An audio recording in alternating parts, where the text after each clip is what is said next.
আজকে আমি আপনাদের সাথে নতুন একটি রেসিপি শেয়ার করব। এই লাভ জেলি ফ্লাওয়ার ক্যান্ডিগুলো কিভাবে তৈরি করেছি সেটাই শেয়ার করব। তো প্রথমে আমি একটি হাঁড়ি নিয়ে নিয়েছি।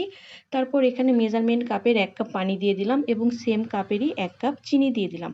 তারপর এখানে 1 টেবিল চামচ ভিনেগার দিয়ে দিলাম। আর এরপর আমি 1 চামচ অরেঞ্জ ফ্লেভার অ্যাড করেছি, যার কারণে কিন্তু কালারটা এরকম আসছে। আমি এখানে কোনো রং অ্যাড করিনি। যাই হোক, যখন চিনিগুলো গলে যাবে ঠিক তখনই আমি এই যে আগে থেকে আগার আগার গুলে রেখেছিলাম পানিতে সেইটা দিয়ে দিলাম। আগার আগার দেওয়ার পর এটা অনবরত নাড়তে হবে, তা না হলে এটা কিন্তু দ্রুত জমে যায়, যার কারণে অনবরত এটা নাড়তে হয়। যাই হোক, যখন দেখা যাবে যে এটা ঘনত্ব এমন আসছে তখন বুঝতে হবে যে এটা হয়ে গেছে।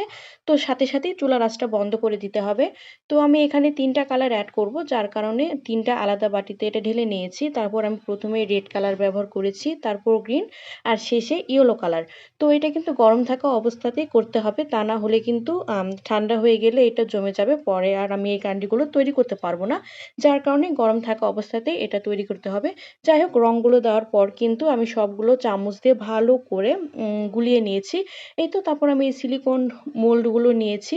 আর এখানে আমি একে একে সব এই জেলিগুলো দিয়ে দিচ্ছিলাম। তো এখানে বিভিন্ন শেপের মোল্ড নিয়েছি, হার্ট, ফ্লাওয়ার, তারপরে বল শেপের ছিল, বিভিন্ন ইমোজি টাইপের মোল্ডগুলো ছিল। যাই হোক, এই তো কথা বলতে বলতে আমি কিন্তু সব জেলিগুলো মোল্ডে ঢেলে নিয়েছি। তারপর এটা আমি ফ্রিজে রেখে দিব আধা ঘন্টার মতো, বা তার কম রাখলেও হবে।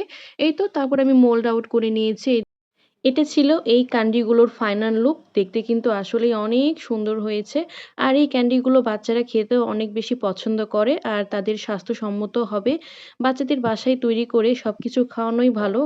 আপনাদের কাছে এই রেসিপিটি ভালো লাগলে বাসায় অবশ্যই ট্রাই করবেন। আর আপনাদের কাছে এই ভিডিওটা কেমন লেগেছে সবাই কমেন্ট করে বলবেন। তো আজকের ভিডিও এতটুকুই। সবাই ভালো থাকবেন, সুস্থ থাকবেন আর আমার জন্য বেশি বেশি দোয়া করবেন। আল্লাহ হাফেজ।